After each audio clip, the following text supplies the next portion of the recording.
Have you ever felt like your life was a story you didn't get to write? Well, tonight, we're stepping into one that writes itself. It all began on a quiet night in the small town of Windermere. The moon was full, and the streets shimmered like silver rivers under its glow. In her bed, a girl named Zara lay wide awake. As the clock on her wall struck midnight, a sound drifted through her open window. It was a soft, enchanting whisper. "Come to the library. The books are waiting." Zara sat up, her heart pounding. The old town library. It had been shuttered for nearly 10 years, ever since a fire destroyed half its shelves. Locals claimed it was haunted. But something about that whisper wasn't scary.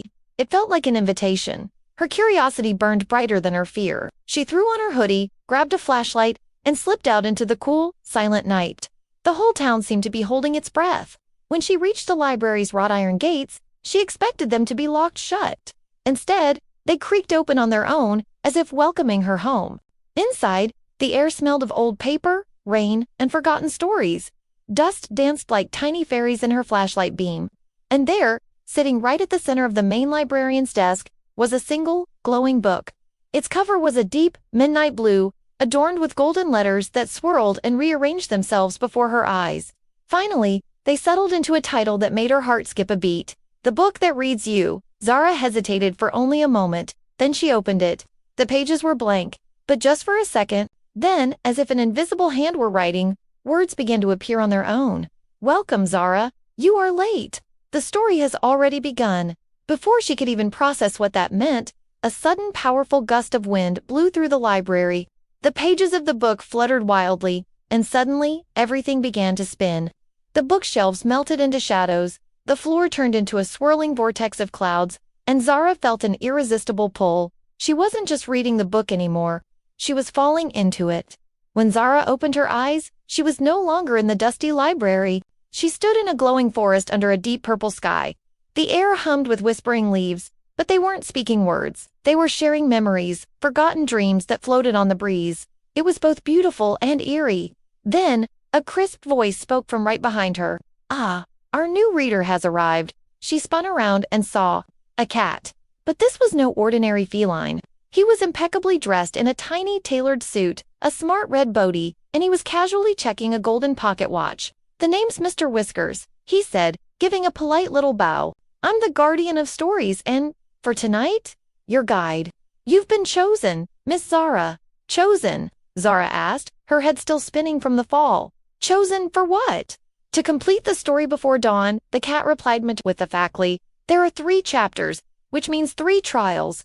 Succeed, and you return. Fail, and you'll remain here forever. Just another forgotten tale on a dusty shelf." The gravity of his words settled in. This wasn't a dream. It was a test. Zara took a deep, steadying breath. "Okay, what's the first trial?" Mr. Whiskers flicked his paw toward a distant tower, its peak glowing faintly through the magical trees. "The Tower of Time. Your task is to find the moon key hidden inside it, but you must do so before the moon fades from the sky." And so, Zara began her journey. She walked through rivers that flowed with liquid silver and past giant mushrooms that pulsed with soft internal light. She heard phantom laughter echoing from nowhere and saw shadows that moved and danced like living ink. It was a world woven from pure imagination. Finally, she reached the base of the Tower of Time. The door was ancient and locked tight. Carved into its stone surface was a riddle. "I have no hands, yet I move the world. I can heal, or I can destroy. What am I?" Zara thought for a moment, a slow smile spreading across her face as the answer clicked into place. She whispered to the door, "Time." With a deep groan, the ancient door swung open. Inside, the tower was a dizzying collection of clocks. Clocks of every shape and size imaginable hung from the walls, some ticking backward, others sideways, some in impossible spirals. It was a symphony of chaos. And floating at the very center of the room was a crystal hourglass, its silver sand glowing with a soft lunar light. As Zara reached out to touch it, the sand froze midair. In that moment of suspended time, the moon key materialized in her hand, cool and solid. Chapter 1 was complete. The world dissolved and reformed around her. Zara now stood in a city made entirely of mirrors. Everywhere she looked, she saw her own reflection staring back hundreds of Zaras. Thousands, each one whispering something different. Mr. Whiskers appeared at her side, his presence a small comfort in the disorienting hall of mirrors. "This is the City of Shadows," he explained quietly. "Here, your trial is to face the truth you hide, even from yourself." Zara took a hesitant step forward, and one of her reflections spoke, its voice her own, but filled with a chilling honesty. "You always pretend to be brave, but you're terrified of being alone." She froze, and a hairline crack appeared on that mirror's surface. Another reflection whispered, its voice laced with sadness, "You dream so big, but deep down, you never believe you're good enough to achieve any of it." Tears welled in Zara's eyes. These reflections weren't showing her flaws, they were showing her deepest, most hidden fears. As the whispers grew louder, threatening to overwhelm her, she remembered something her mother had told her long ago. Courage doesn't mean not being scared. It means walking forward even when you are.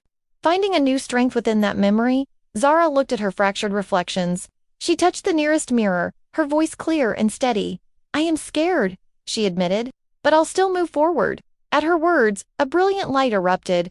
The entire city of mirrors shattered, not into broken glass, but into a million sparkling stars that danced around her.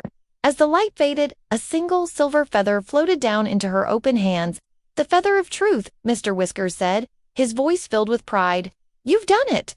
For the final chapter, Zara found herself standing before a massive golden door, its surface engraved with swirling, elegant words. At its center was a single lock, shaped exactly like the moon key she held. She inserted the key, and with a soft click, the grand door swung open. She stepped into a vast, magnificent hall filled with floating books, each one glowing softly like a paper lantern. As she walked, she could hear faint whispers coming from each volume. She soon realized they were whispering names. These weren't just books. They were people's stories. Entire lives, with all their dreams, hopes and destinies, were captured here forever. At the very end of the grand hall, she noticed a dim, quiet corner. There, almost invisible, was a single, small book. Its cover was blank, except for one name written faintly in silver ink, Zara. It was her story.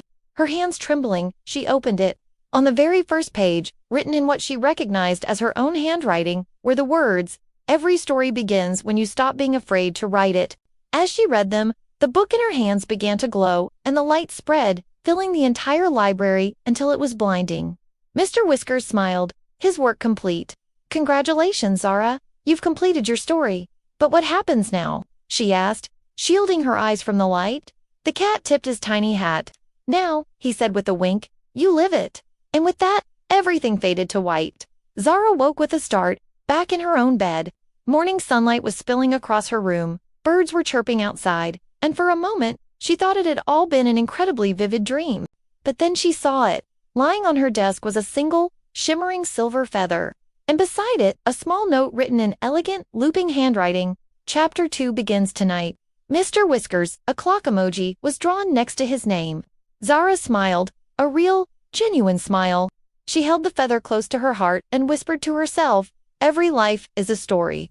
I'll make mine worth reading." And somewhere, far away, inside the magical midnight library, a brand new book quietly opened, ready for its next chapter. What a journey! It reminds us that our own stories are waiting to be written, and sometimes, all it takes is a little bit of courage to turn the page. Thank you so much for joining me on this adventure. If you enjoyed this story, don't forget to like, subscribe, and hit that notification bell so you don't miss our next trip into the extraordinary. Until next time, keep reading.